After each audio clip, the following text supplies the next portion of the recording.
Democratic Bharat पर ताजा तरीन खबरों को देखने के लिए सब्सक्राइब करें हमारा चैनल और न्यू नोटिफिकेशंस के लिए हूं। और साथ एक तरफ बैठे हैं शंकरलाल चौधरी जी, सामाजिक कार्यकर्ता हैं। कई बार आपने उनको देखा होगा सड़कों पर नारे लगाते हुए देश में एक स्वच्छ राजनीति का निर्माण करने के लिए। शंकर जी, कश्मीर के इश्यू पर हम बात कर रहे हैं। जिस तरह से बीजेपी ने अपने आप को महिमा मंडित किया कि हमने कश्मीर को जीत लिया है, कश्मीर से कन्याकुमारी और वहां गुजरात से वो ईस्ट की बात करते हैं, तो पूरा हिंदू और हिंदी राष्ट्र की जो बात परिकल्पना इनके दिमाग में है।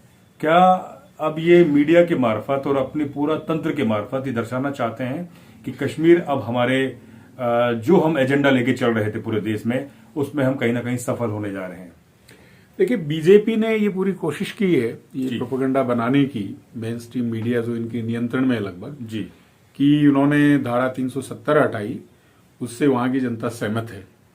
लेकिन ये जो अभी डीडीसीए के जो इलेक्शन वहां हुए जी, अगर केवल इसको ही देखें और इसके जो परिणाम है उसको देखें तो ये इसकी बिल्कुल पोल खुल जाती है। जैसे अभी आपने बताया हिम्मत जी ने कि इलेक्शन परिणाम में क्या हुआ,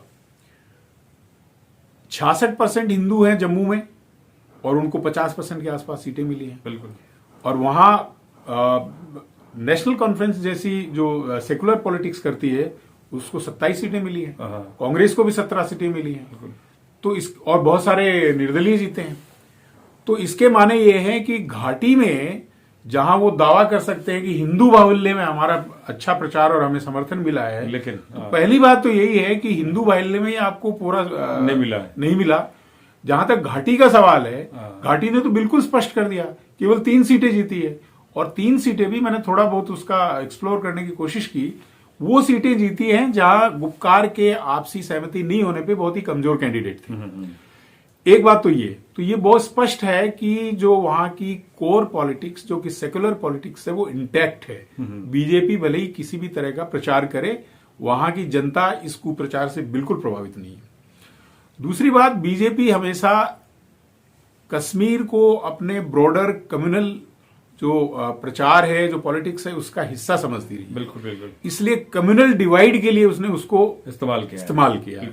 भले ही वो प्रचार ये करते रहे हैं कि जम्मू कश्मीर को हमने एक तरीके से अनेक्स कर लिया है, लेकिन हम सब जानते हैं जम्मू कश्मीर तो भारत का ही हिस्सा है। बिल्कुल। बल्कि उल्टे उन्होंने यहां इलेक्शन करवा के उसके पहले शायद पाकिस्तान के साथ कोई अंडरस्टैंडिंग रख के, पाकिस्तान में आजाद कश्मीर में कभी इलेक्शन नहीं हुआ, अब उन्होंने वहां इलेक्शन करवाने हो गया और इन्होंने ये चूं भी नहीं की। इसका क्या मतलब है? इसका सीधा सीधा मतलब है कि उनके साथ कोई अंडरस्टैंडिंग है कि ये हिस्सा तुम रखो, वो हिस्सा हम हमारी राजनीति के लिए उपयोग कर लेंगे। तो वो करने की कोशिश कर रहे हैं। वरना जम्मू कश्मीर में बदला कुछ नहीं है, न पॉलिटिक्स बदली है, न इनके कोई एजेंडा बदला है। तो ये कुप्रचार इनका, ये एक तरीके से ये जो इलेक्शन है उसका भंडाफोड़ कर देता है पूरी तरह से। और वहां की कोर सेकुलर पॉलिटिक्स और जनता के दिमाग में इनकी कम्युनल पॉलिटिक्स जो है उसकी स्थिति जस की तस है जो 370 के पहले थी जी। और ये जो डेवलपमेंट यहाँ कोई टूटी रोड की मरम्मत करवा दी, वहां छोटा कोई ब्रिज बनवा दिया, इससे ये कोई जनतंत्र को रिप्लेस नहीं कर सकती। ये पीपुल्स वॉइस का कोई ऑल्टरनेट नहीं है।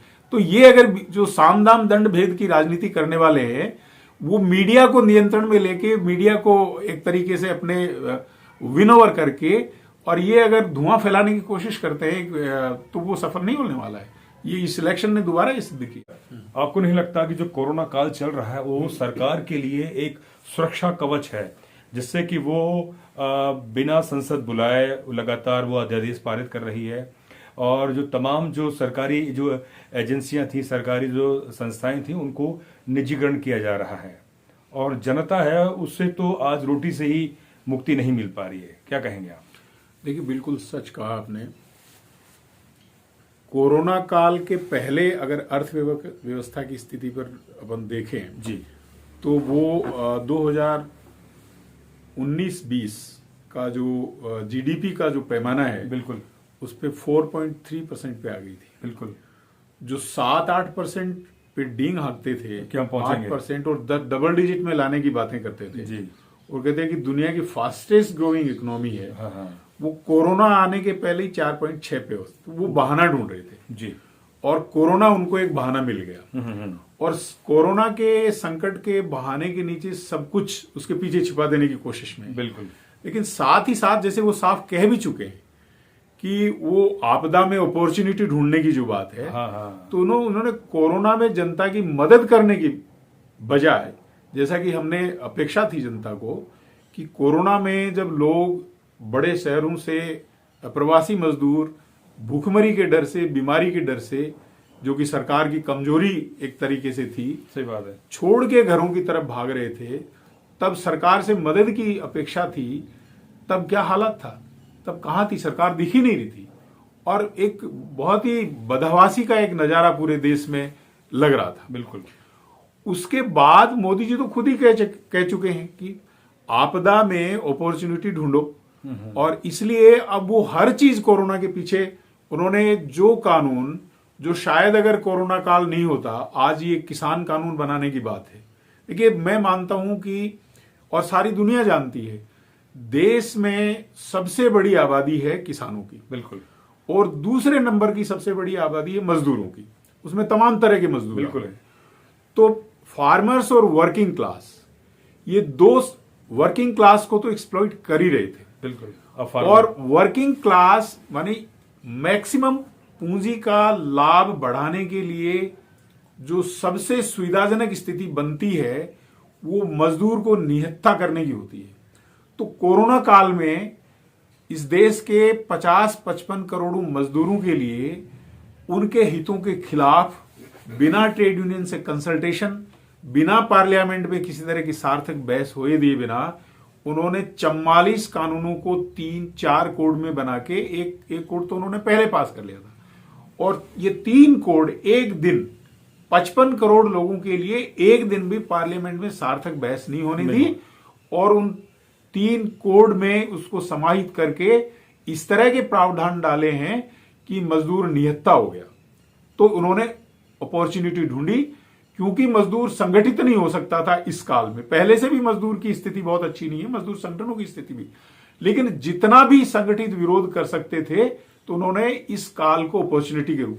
दूसरा, जब उन्होंने देखा कि मजदूरों की तरफ से कोई बहुत बड़ा विरोध नहीं हो पाया है, तो उन्होंने देखा कि बड़ा मौका है, किसानों को भी ठिकाने लगा। प्लान तो बहुत समय से थी। बिल्कुल। कि उनको पता है कि पूंजी के लिए हिंदुस्तान में लाभ कमाना, जो ट्रेडिशनल जो एरिया है कारखाने का, बिजनेस का, उसके अलावा उसमें कुछ सीमाएं आ गई। तो शिक्षा और चिकित्सा को भी पहले लूट चुके। बिल्कुल। और इसलिए ये एक नया दायरा है कॉर्पोरेट कृषि, माने खेती को कॉर्पोरेट ढांचे के लाभ के लिए ढालना। तो इन्होंने इस कोरोना की जो संकट था इसको अपॉर्चुनिटी के रूप में ये 3 कृषि कानून लाए। और ये 3 कृषि कानून लाने का मतलब ये है, इस देश के 55-60 करोड़ जो किसान हैं, जो 10.5-11 करोड़ किसान परिवार हैं, उनका डेथ वारंट लिखना। ऐसे डेथ वारंट के लिए उन्होंने कोरोना की आपदा को चुना। उन्होंने सोचा था शायद ये किसान जो है पहले से ही इतना संगठित है, इनके सैकड़ों इनके संगठन हैं, तो शायद ये संगठित नहीं हो पाएंगे। लेकिन किसान भी मरता क्या नहीं करता। बिल्कुल। और अंत में किसानों के, पंजाब और हरियाणा के किसानों ने जो इनिशिएटिव लिया, पूरे देश का किसान उनके पीछे लामबद्ध हो गया। अब उनकी हालत ये हो गई है, पीछे जाएं तो मोदी जी का कमिटमेंट अपने आकाओं के सामने क्या रहेगा। और फिर वो उनकी प्रतिष्ठा अगर नहीं रही तो कल को पैसा कहां से मिलेगा जिसके बलबूते ये जीतते आए हैं, जिसके बलबूते मीडिया को अपने नियंत्रण में रखते आए हैं। और अगर किसानों से पंगा ले लिया और पूरे देश के किसानों में चेतना हो गई, तो अब फिर क्या होगा वोट का। सारा तो मशीन नहीं कर सकती, कुछ तो कर सकती है, लेकिन सारा तो मशीन नहीं कर सकती। इसलिए अब इन सात छछूंदर की स्थिति में फंस गए हैं ये।